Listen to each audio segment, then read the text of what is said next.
Hey everyone, my name's Trevor Brown, author of the Shahari Menace book series.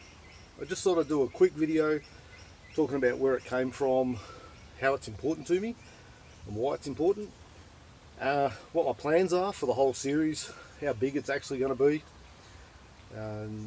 You can have faith that I've got a plan in mind and I do know how the story's going to end, but there's going to be a lot of twists and turns before we get to that. So first up, the Shahari Menace. Well, I was in a very dark place years ago, had a very rough year. The year before we'd had all sorts of things go wrong. I was living in a small tourist town. I wasn't running a tourism business, but I was tourism reliant. Probably didn't see that at the time. So I meant if my clients who were running tourism businesses didn't make money, I didn't make money. And that's how it went. We're talking about 2007. It was a horrible year. We had storms at the start of the year and all the tourists went home. Then we had petrol soar to $1.64 a litre, and that hurt. I know it's north of that now, but that hurt back then. Nobody wanted to drive all the way to Bright if it was going to cost them that to go home. I had some health issues, I had a business failing, and then right at the end of the year my mum died. What I did was reconfigure my work van. I had a Toyota Hi-Ace van, reconfigured it, put a bed in, somewhere to cook, things like that. And I went out bush. I packed everything up in the storage and I just went out bush, and I'd had enough. And like I said, I was in a very dark place. I was effectively walking around working out which tree I was going to swing from. So yeah, I was suicidal. I'd had enough. And I'm walking around big camp, and I had this crazy story come into my head, crazy characters and names and ideas, all sorts of crazy stuff. I don't know where it come from. I'm not religious. I don't think I heard the word of God, but it came from somewhere. Just maybe it was the brain in self-preservation mode. Hey, I'll give you a story and maybe you'll keep us alive. I don't know, but it was a very weird time. And after I'd run around this story for a few days, I thought, well, I'm not thinking about checking out. Maybe I should start writing some of this stuff down. So I did. Started working on it, kept working on it. I come to Melbourne in the second week of January 2009. I kept working on it right through 10, 11, 12. And 2013 I got housed, so I was out of my van, and I decided to have a real concerted effort of trying to get this thing done. I was planning on a big book. The book I based it on, which I liked the size, was a book by an Australian author, Sarah Douglas, and she had a book called The Serpent Bride. It was a big book, I think from memory 750 pages. I'll put the exact pages here, I'm not sure, maybe a few more. That's the book I based on. So, and that was probably a mistake, but anyway, it doesn't matter. What happened was in 2014, I had a big whiteboard. I had it all mapped out. I had a big map on the wall. Here's a picture of my map, my star map, there we go.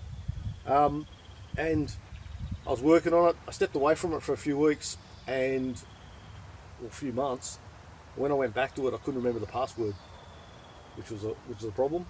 I then spent the next few years trying to remember it, tried to crack it, tried to hack it, tried to come up with it. Middle of the night I'd wake up, is that it? No. We jump forward to 2023. I ended up having to leave that house. I've been there 9.5 years. I was in private rental. The owner never spent a cent on the place. You know, he put a stove and a hot water service in, that was about it. They had a building inspection, said the place was unstable and unsafe. Still standing today, but anyway.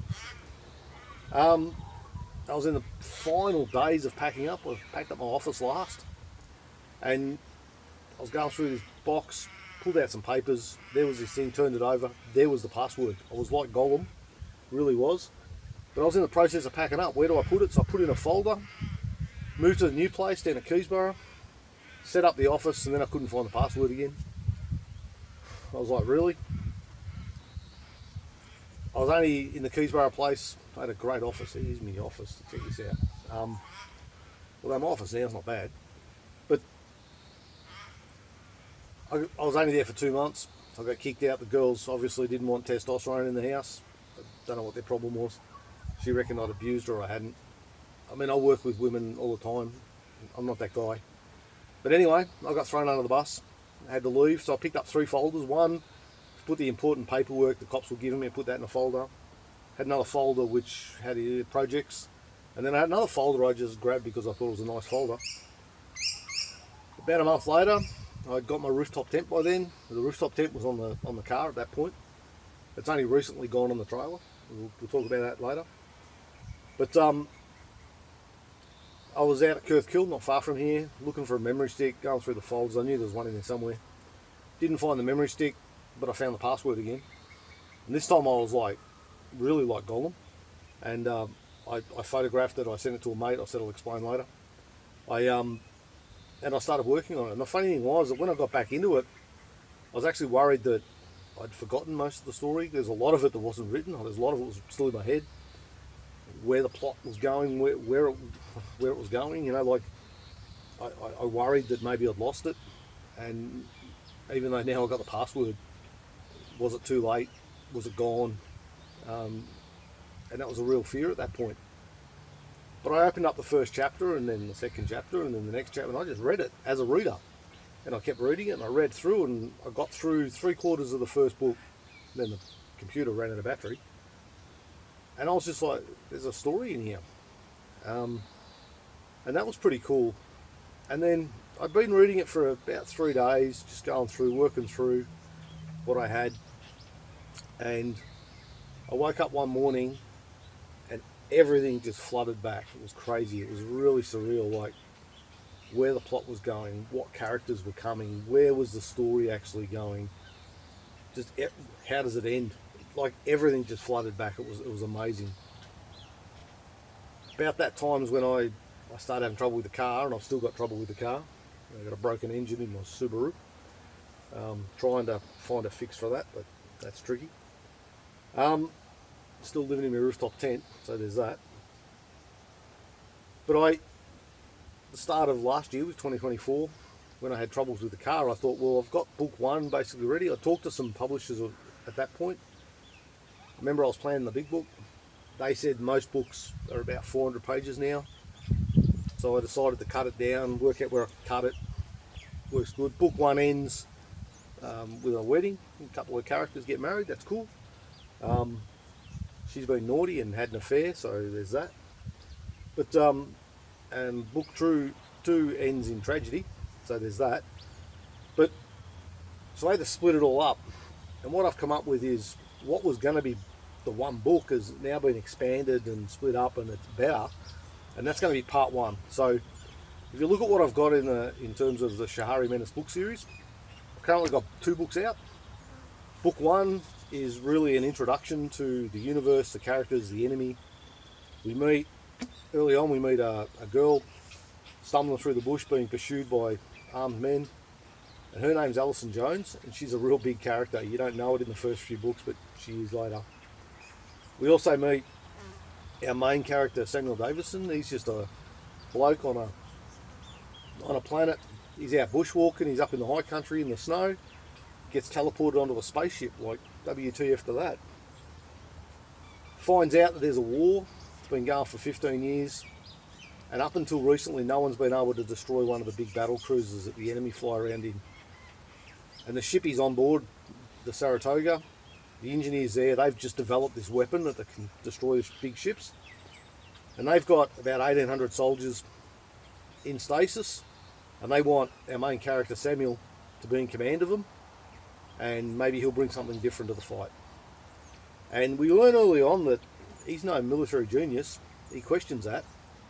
And it explains some of his decisions. So if you look at his ranking system, for instance, people who are actually in the military will know that it's all out of whack. I've done that deliberately because our main character doesn't really know what he's doing in terms of rank. He's got other skills and attributes that'll slowly come out. Book one was released, the paperback was released on Anzac Day last year, 25th of April. The Kindle version was released a month earlier. I got the Kindle version up and running, and then everyone said they wanted the paperback. The second book, which is actually interesting because in terms of the story, our main character, Samuel, he gets more soldiers, he gets better weapons, bigger ships, more resources, and he's now in a position to really take it to the enemy. So that's an important step up. I sort of rushed book 2. I feel like I could have done better with the cover. I mean, it works, but yeah, there's that. But it works as a story. What I can tell you is that book 3 is almost finished. It's going to be out on the 25th of March, and it's a really amazing story. I love it. As I said, at the end of book 2 ends in tragedy. Book 3 really deals with how one of our main characters deals with that, or doesn't deal with that, and there's some other things go wrong, and there's also a love story weaved into it as well. So it's not just all battles and things like that. There are some nice parts to it as well. Book 3 ends on a cliffhanger on a couple of different levels. I'm quite happy with where I've got that to. And book 4 will be out at the end of the year. I'm planning the 10th of December, so that'll be cool. And then we'll roll on. And ultimately, this is going to be a big series. I've got a lot in my head. So part 1's going to be 5 books. We're then going to have 2 prequels, and we're going to talk about Alison Jones, where she came from, where the enemy come from, where they were created, why they were created, and what their goals and purposes are. So that'll be interesting. The other prequel will talk about Commander Dallas, where he came from. He watched his wife and family get slaughtered. We know that already, but where was he? What was he doing? We'll also look at Captain Vega and how did he come to the conclusion that the best option was to run away from the war zone, go to a violent planet and pick up some military leader to try and be in command of his troops. Like, how do you get to that point? And we'll also talk about Natalie Mendoza, and she's one of the main characters, and we'll talk about where she came from, and there's some little bits in that that'll help the whole story along. She did 12 months on a freighter, that's in the story, and she went to a couple of outposts and some space stations, and some of that's interesting as to where she went, so that'll be exciting. And then we get into part 2, and I've got names for part 2. I'm not going to tell you the names yet, but what I can tell you is that in the books here, we know that there's a traitor on board the Saratoga, and in books 3 and 4 of part 2, we find out who that person is, and they get dealt with. So that's going to be exciting. And then for the first time in a long time, they're going to actually be able to have a real run at the enemy without being tripped over by someone in their own ranks, and they're going to hit the enemy hard, and we'll see what happens. It's going to be that last book's going to be battles across dimensions and things like that. It's going to be really exciting. Not sure how I write that just yet, but there we go.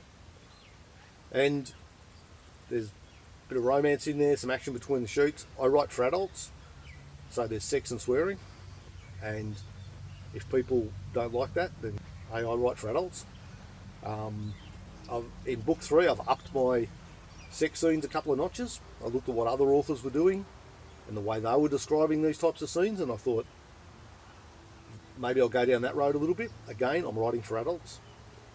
So yeah, it's all a big story. I've got lots in my head, lots of twists and turns.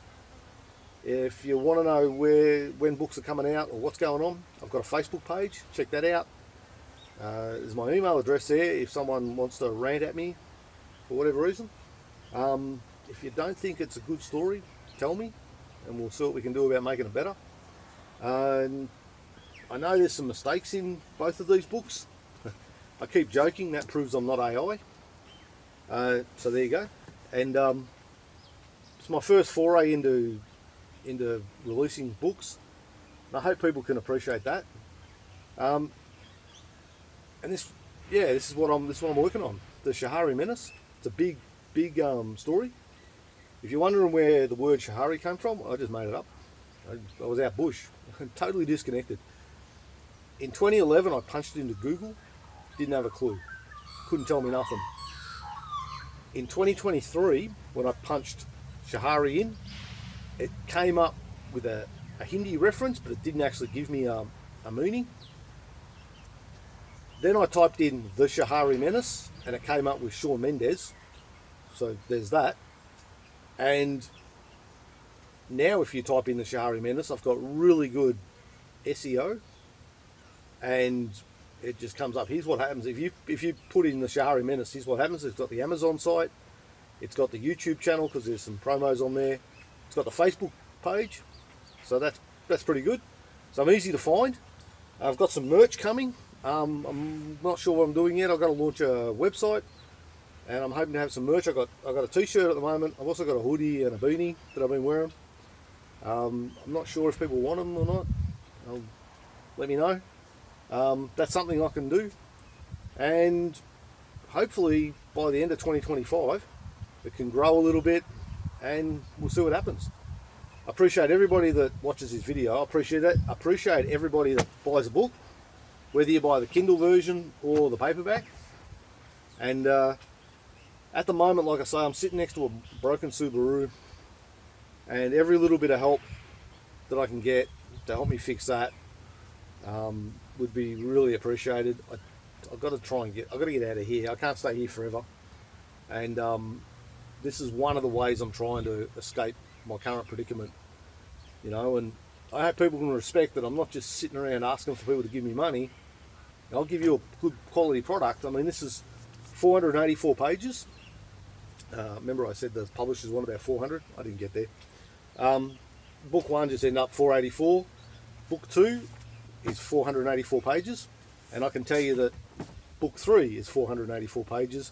And there's actually a reference in Book 3 to a restaurant on one of the planets. And it's called 484. So there's an Easter egg. There's a couple of other Easter eggs in there. We'll talk about them later. On the cover of Book 3, there's a Southern Cross, not because I think the planet's near the Southern Cross. That's more a reference that I'm in Australia and we can see the thing. So there we go. Thanks for watching. Thanks everyone that buys the book. Every bit helps. And yeah, I'm doing what I can. Cheers, guys.